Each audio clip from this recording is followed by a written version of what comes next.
మించిన నరకం ఇంకో ఈ దుఃఖం అయితే ఎంత కాలం ఈ పలానా టైం వరకు ఉంటుందని నేను అనుకోవడం లేదు.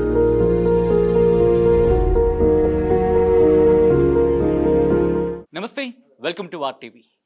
ఓ పాట మనిషిని నవ్విస్తుంది, ఓ పాట మనిషి బాధని తొలగించేస్తుంది, ఓ పాట మనిషిని ఏడిపించేస్తుంది, ఓ పాట మనిషి బాటని చూపిస్తుంది, మాటని మార్చేస్తుంది, బతుకు బాటనే వేస్తుంది, బతుకునే మార్చేస్తుంది. అలాంటి పాటలు పాడి మార్చిన వాళ్ళు ఎంతమందో, తమ బతుకుని మార్చుకున్న వాళ్ళు ఇంకెంతమందో.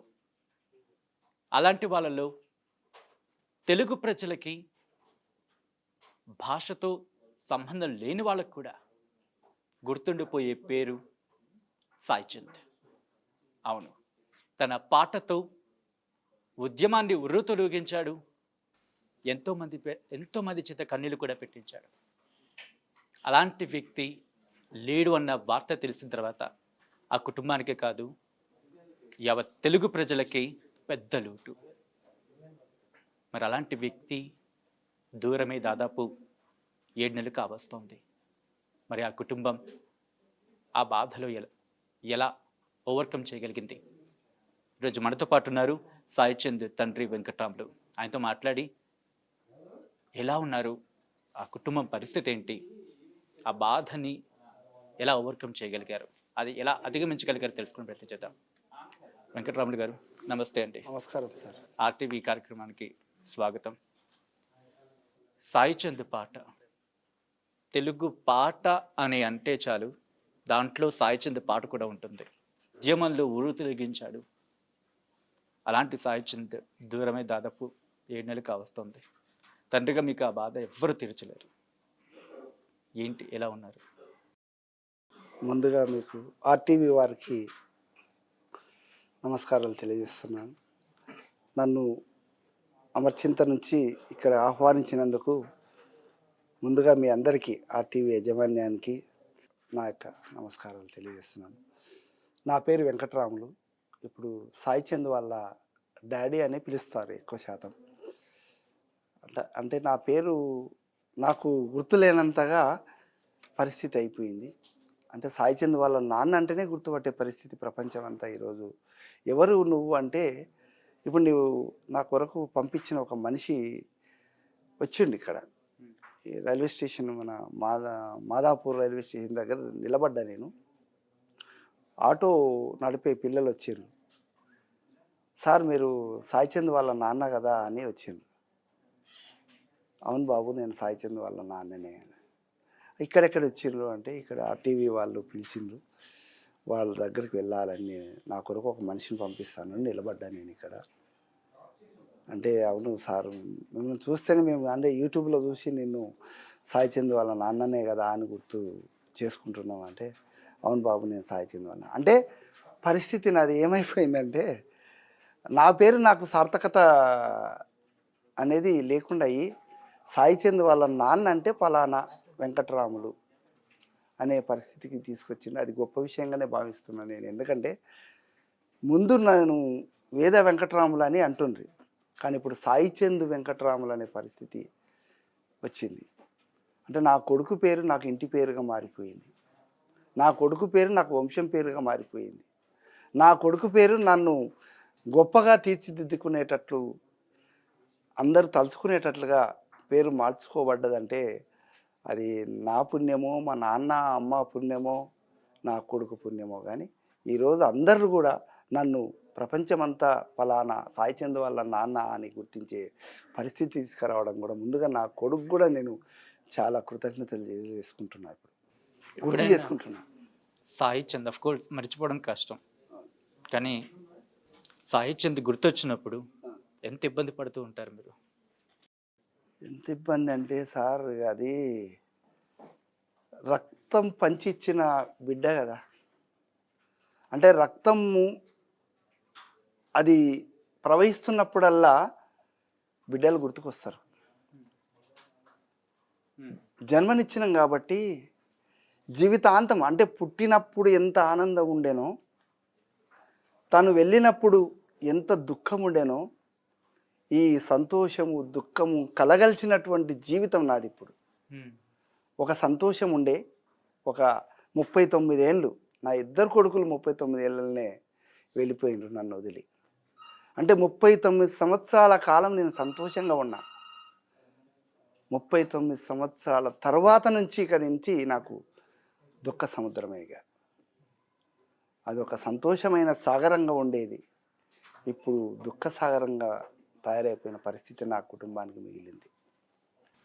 పిల్లలు, ఎందుకంటే సాయి చంద్ పిల్లల్ని చూసినప్పుడు ఎప్పుడైనా, ఎందుకంటే ఇద్దరు చిన్న పిల్లలే, ఒక విజువల్స్ చూసినప్పుడు అయితే గుండె తరుక్కుపోతుందనే చెప్పుకోవాలి. అఫ్కోర్స్ నేను మాట్లాడుతున్నప్పుడు కూడా మీ కళ్ళలో కాస్త కన్నీళ్లు చెమడుస్తున్న పరిస్థితి.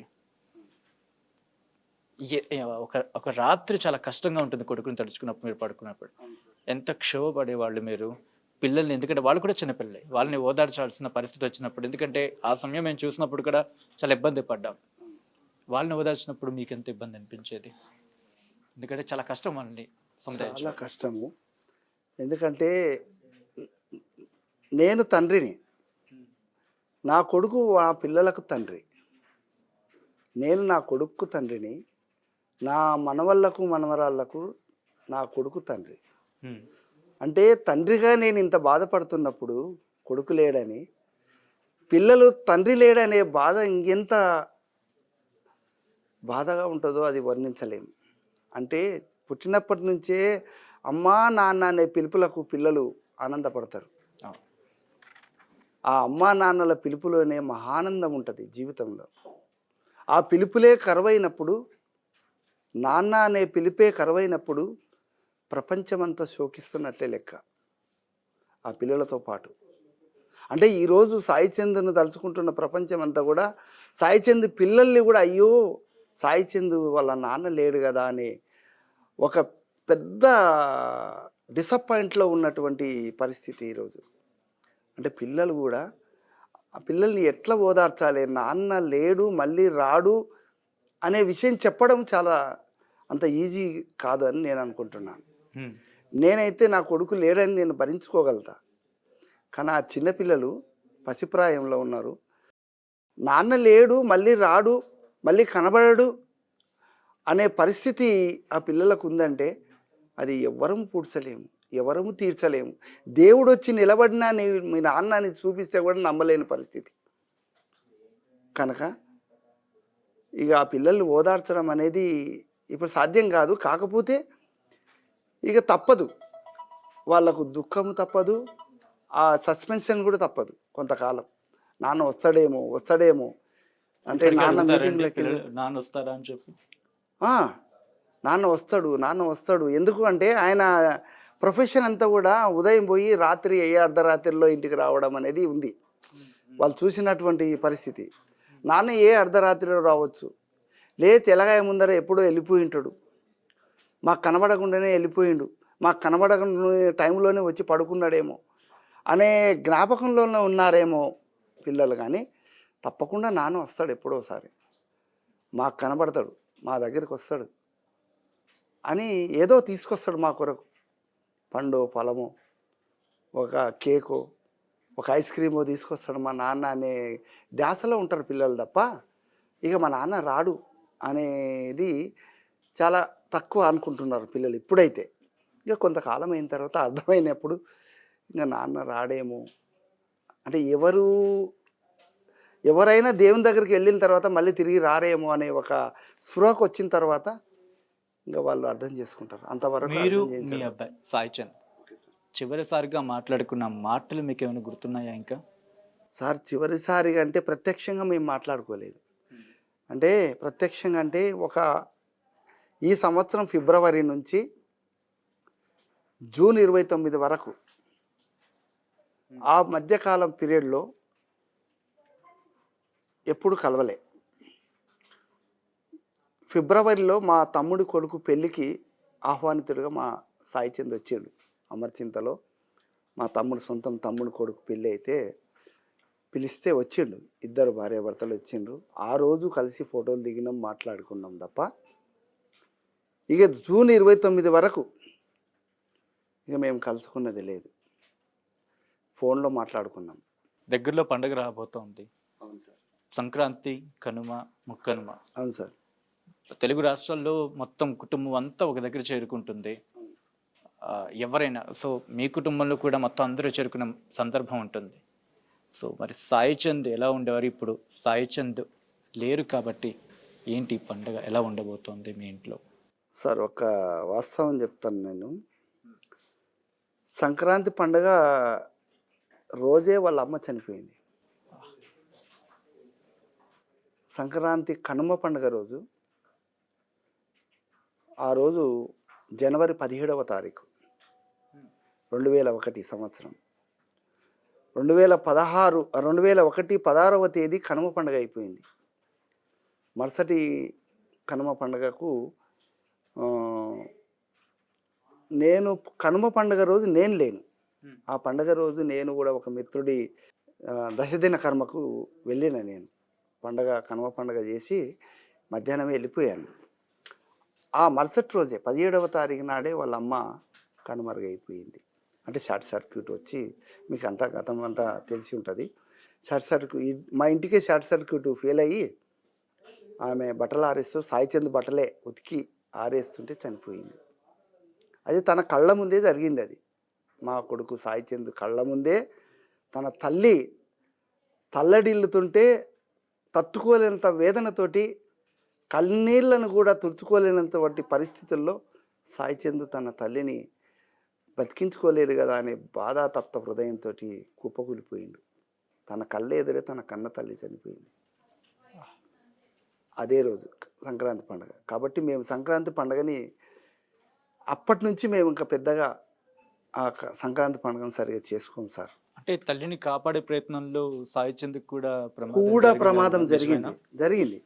తన తల్లిని, అంటే తనకు 14 ఏళ్ళ వయసు, అప్పుడు 10th క్లాస్ అయిపోయింది. తెలియదు కదా, అంటే సైన్స్ విషయం కూడా తెలియదు తనకు అంత పెద్దగా. ఎందుకంటున్నానంటే కరెంటు పట్టుకుంటే మనల్ని పట్టుకుంటుంది అనే విషయం తెలియదు. కరెంటు పట్టుకున్న మనిషిని మనం కూడా పట్టుకుంటే మనల్ని కూడా షాక్ ఇస్తుంది అనే విషయం తనకు తెలియదు. అయితే తన తల్లిని పట్టుకున్నప్పుడు తన తల్లిని నడుము పట్టుకున్నాడు. పట్టుకుంటే తనను కూడా పట్టుకున్నది. అయితే వెంబడే కొద్దిమంది చుట్టుకుంటూ ఇంటి వాళ్ళు వచ్చి కట్టె తీసుకొని, బొంగు కట్టె తీసుకొని కొడితే తను పక్కకి వెళ్ళిపోయిండు. వాళ్ళ అమ్మ మాత్రం చనిపోయింది. అట్లా అది చాలా భయంకరమైన విషయం. ఇంకా భయంకరంగా ఉంటుండే మాకు. ఆ రోజే సాయి చందుగా లేడేమో అనే పరిస్థితి మాకు. అంటే నేను లేను ఆ రోజు.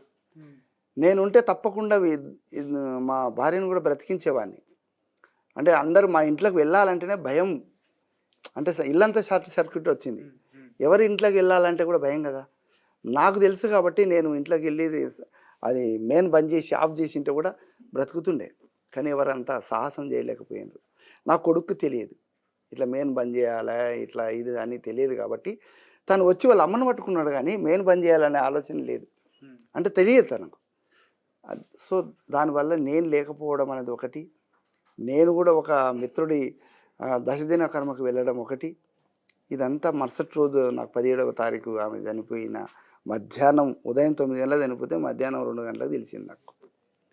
నేను వేరే ఊరికి, అంటే దాదాపు 50-60 కిలోమీటర్ల దూరంలో ఉన్నా. ఆ రోజుల్లో ఫోన్లు లేవు. బస్సుకే రావాలి, బస్సుకే పోవాలి. అది 1-2 బస్సులు ఉంటాయి. అలాంటి ఊర్లోకి వెళ్ళి నేను. కానీ వెంకటరమణ గారు దాదాపు ఇఫ్ ఐ నాట్ రాంగ్ మీకు 62-63 ఉంటాయి. Yes sir. ఈ వయసులోనే భార్యను కోల్పోయారు, పెద్ద కొడుకును కోల్పోయారు, చిన్న కొడుకును కోల్పోయారు.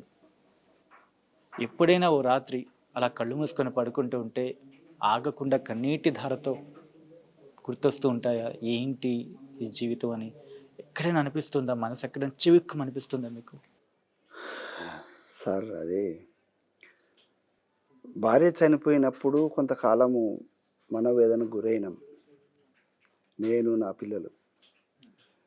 ఆ తర్వాత నేను ఇక కొంతకాలం ఆగి నేను మళ్ళీ ఒక 2వ మ్యారేజ్ చేసుకున్నా.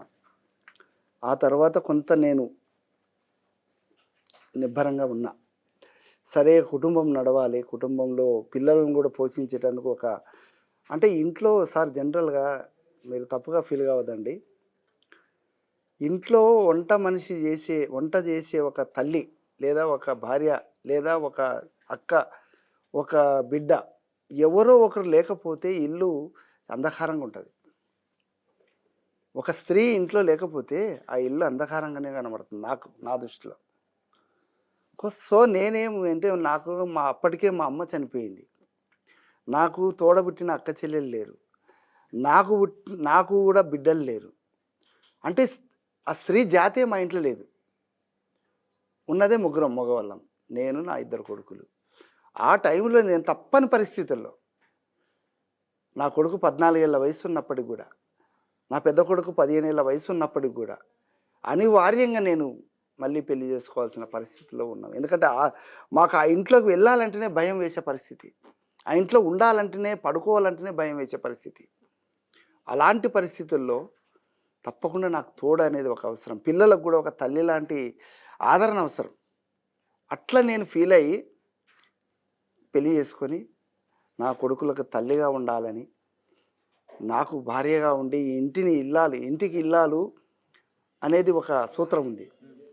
అట్లా ఇంటికి ఇల్లాలు ఉంటే అందంగా ఉంటుంది ఇల్లు, లేకుంటే బోసిపోతుంది అది అనే దాన్ని అనుసరించి నేను పెళ్లి చేసుకొని ఆ మధ్యకాలంలో ఇక నా కొడుకుల్ని ఇక చదివించాలనే ధ్యాసతోటి ఆయన పెద్ద కొడుకుని మిలిటరీలకు పంపించాను.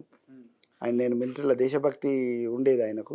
నేను మిలిటరీలోకి వెళ్తా, నేను ఉద్యోగం వద్దు నాకు అంటే 10th చదివిన తర్వాతనే ఇక నేను మిలిటరీలోకి వెళ్ళిపోతా అంటే సరే బిడ్డ అని చెప్పి నేను తనకు ఆ రోజుల్లో సార్ ₹1,00,000 ఖర్చు అయింది. మిలిటరీలో జాయిన్ చేయాలంటే కూడా ఈ రోజులాగా అప్పుడు కోచింగ్ లేవు, ప్రైవేట్ కోచింగ్లు ఉండేటివి. ప్రైవేట్ కోచింగ్ సెంటర్లలో పోయి కోచింగ్ నేర్చుకొని 1 month ట్రైనింగ్ ఇప్పించి ఆర్మీలోకి వెళ్ళేవాళ్ళు ఆ రోజుల్లో. అట్లా మేము కూడా కోచింగ్ సెంటర్లు వెతికి కోచింగ్ సెంటర్లో ఆయన తనకు ట్రైనింగ్ ఇప్పించి ₹1,00,000 పెట్టుబడి పెట్టి తనని ఆర్మీలోకి పంపి అట్లా 6 నెలలు ట్రైనింగ్లో కూడా 6 నెలల వరకు నేను ఎంబడే ఉన్నా. అంటే 6 నెలల వరకు అంటే బేసికల్గా ఆర్మీలోకి పంపించాలంటే ధైర్యం కావాలి, వెళ్ళే వాళ్ళకి ధైర్యం కావాలి, కుటుంబానికి ధైర్యం కావాలి. అవును సార్. మీకు ఆ సమయానికి సరే వెళ్ళు అని అన్నారా, లేక ఇక ఒప్పించుకొని మేము పంపించారా? తన అంబిషన్ ఏంది సార్ అంటే నేను చదవమన్నాను. నేనేమన్నానంటే ఇంటర్మీడియట్ చేయని చెప్పాను. తనేమన్నాడంటే లేదు నాన్న, నాకు ఆర్మీలో వెళ్ళాలనే ఉంది, నాకు ఇంటర్మీడియట్ ఎప్పుడైనా చేసుకోవచ్చు, ఓపెన్ ఇంటర్ చేసుకోవచ్చు అని అన్నాడు.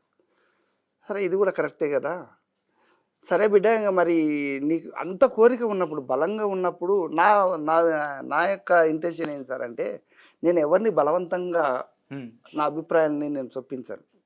ఈవెన్ నా భార్యకు కానీ, నా పిల్లలకు కానీ, నా స్నేహితులకు కానీ, నా చుట్టుముట్టు ఉండే ప్రజలకు కానీ, నా చుట్టుముట్టు బంధువులకు కానీ నా అభిప్రాయాల్ని గట్టిగా బలంగా నాది వినాలి, నా మాటనే వినాలి అనే కాన్సెప్ట్ ఉంది ప్రపంచంలో. దానికి నేను చాలా వ్యతిరేకిని. ఎవరి అభిప్రాయాలు వాళ్ళ గౌరవంగా చూసుకోవాలి. నీ అభిప్రాయాన్ని నేను మీ గౌరవించాలి. కొడుకుని ఒప్పించారు, లేకపోతే మీ కొడుకు మిమ్మల్ని ఒప్పించారు? మీ కొడుకు మిమ్మల్ని ఒప్పించాడు అయితే, పెద్ద అబ్బాయి. అంటే ఒప్పించడం అని కాదు, తన ఇష్టాన్ని నేను కాదనలేకపోయినా. ఓకే, తన ఇష్టానికే నేను అంగీకారం చెప్పిన. అది అలా ఎలాంటి పరిస్థితి అనేది రావచ్చు. సో అలా తను ఆర్మీలోకి ఎంట్రీ ఇచ్చినప్పుడు ఆ రోజు ₹1,00,000 అంటే మా దగ్గర ₹1 వేస్తారు. ఆ రోజు 2001లో నేను అప్పటికే 1989 నుంచి 2001 దాకా దేశం కోసం నేను కూడా అరుణోదయ సాంస్కృతిక సమాఖ్య